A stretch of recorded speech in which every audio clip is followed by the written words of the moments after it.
If you need more organizers and more bins and more things to organize your extra stuff, you probably need less stuff, because keeping an orderly home really has nothing to do with the amount of bins and totes and organizers and things that you have. It's about a simple system with having the things that you need, things that are accessible, things that are obviously easy to get to. But all these videos that show, look at all this organized closet stuff, and look at all this organized bathroom stuff, and look at all these organized containers and these things for my laundry room, and these, some of these pantries, like, they're completely unrealistic to have that many baskets, bins, and organizers for the excess.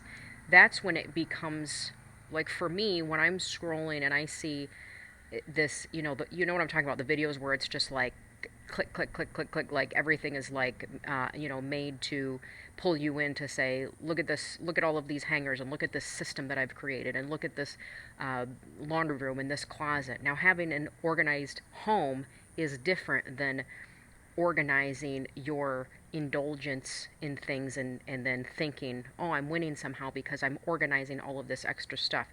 99% of the time, you have too much stuff and you're trying to contain it, so you go buy more things to contain the extra things that you have, and then you take a video of it and you want people to applaud your video showing, oh wow, that looks so great, when all it is organized clutter. You've created a system for yourself that makes you feel like you're winning, makes you feel like you're improving, makes you feel like you're making progress, but you're not.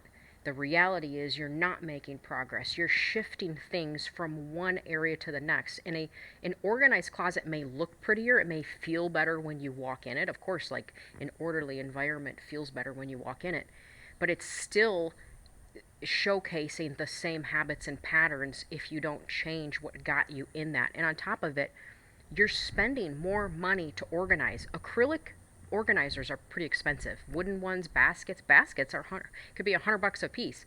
And when you see these videos of the women who are like, my no regrets Amazon finds, this is my no regrets, it's basically clickbait. They're trying to pull you in to show, look at what I got that I have no regret about. Well, why do you even have to emphasize that you have no regret about something that you bought unless you have regret about it? Like, I wouldn't even say this is my no regret shirt if I secretly have some type of regret about it, or I'm trying to justify the purchase in itself. Like, that tagline, I mean, you have to, like, put on your goggles, your smart goggles, and see right through that stuff, because it becomes extremely ridiculous, and it's a huge turnoff to the point of, like, just stop with the gimmicks of, you know, it's not as great.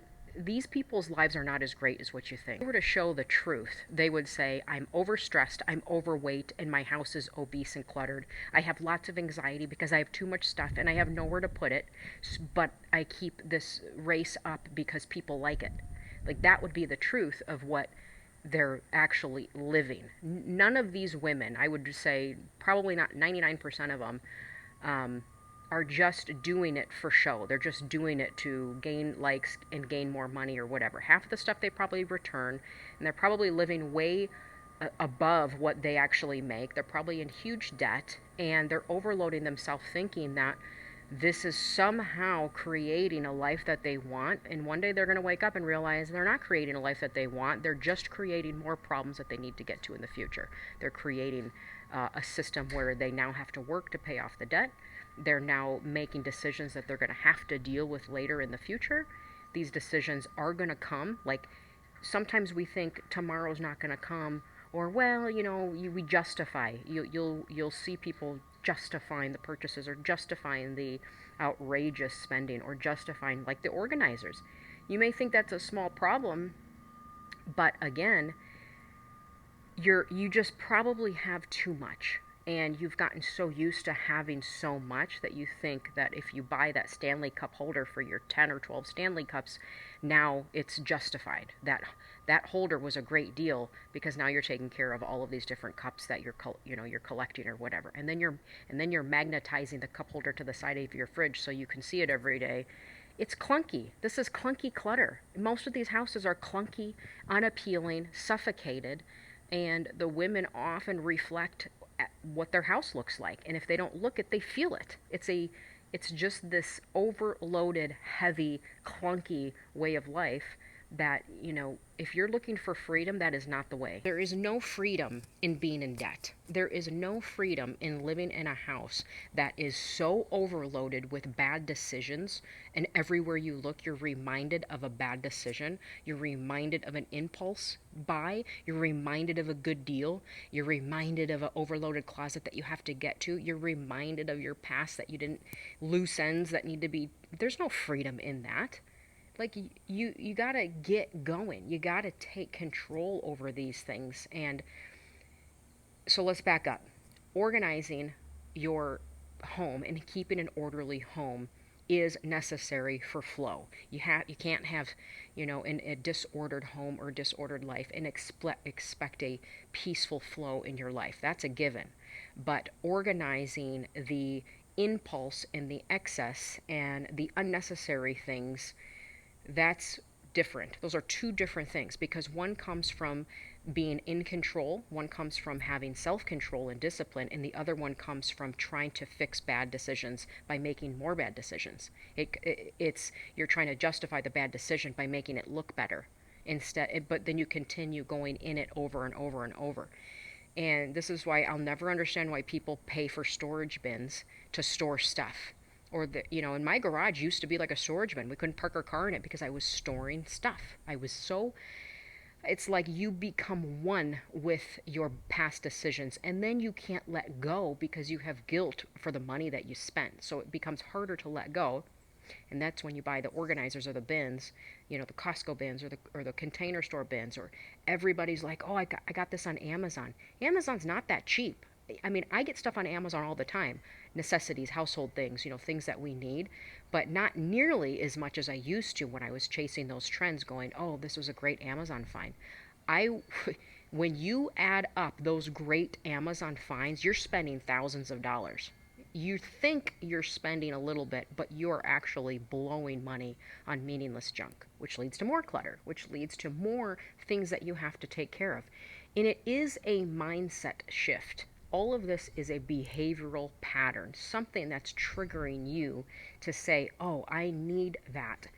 Oh, that looks good. Oh, I do need that kitchen gadget. Oh, this will change my life, or I need this stuff for my kitchen. And when you have stuff all over your counters, I don't care who you are, what state is in, it's more to clean up. It's more dust, it's more stuff.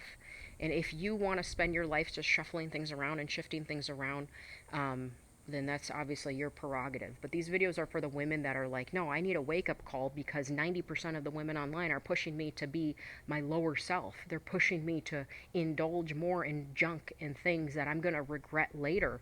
And that's what happens. You live in regret. You live, why did I spend 2 years filling my house with junk? Now I have to get rid of it. Then you're spending extra time deciding, do I sell it? Do I donate it? Do I get rid of it? Do I gift it? Do I store it? Look at all of the energy from that.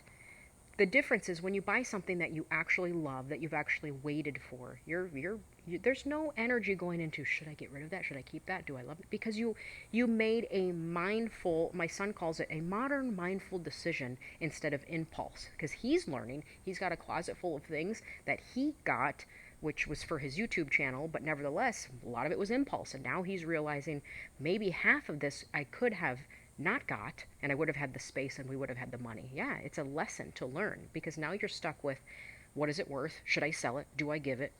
What do I do with it? Do I hold on to it?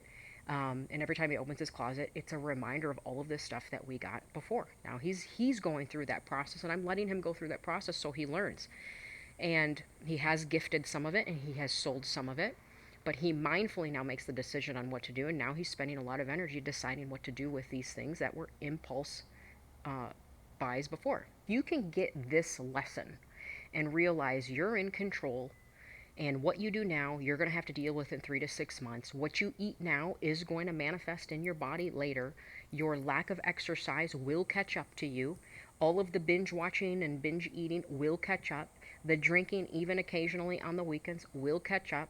Someday will come. That time will come. If you can get those lessons now and really simplify things now and gain control, in 6 months or a year, you will be in a much bigger, better place. Not bigger place, but you will be in a better place.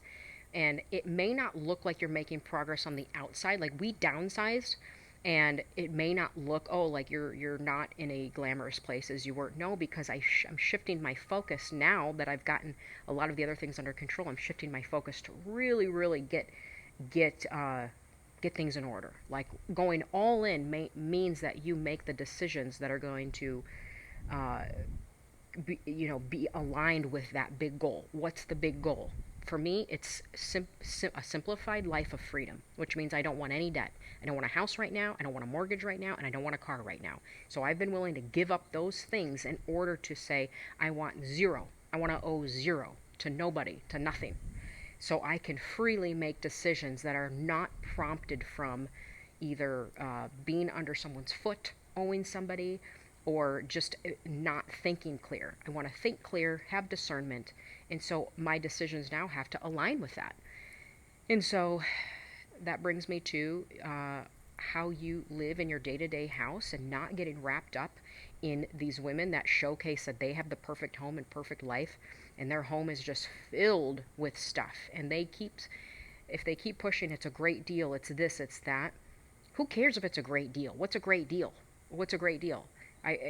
Most stores, I remember going into Kohl's years ago, like, oh, it's 60% off. Yeah, they jacked up the price and then lowered it 60%. You think you're getting and then I get $10 Kohl's bucks. And then if I open a Kohl's card, I think I probably had a Kohl's card like 15 years ago, then I get X amount of dollars. And I'm like, this is all junk. This is junk. Who cares?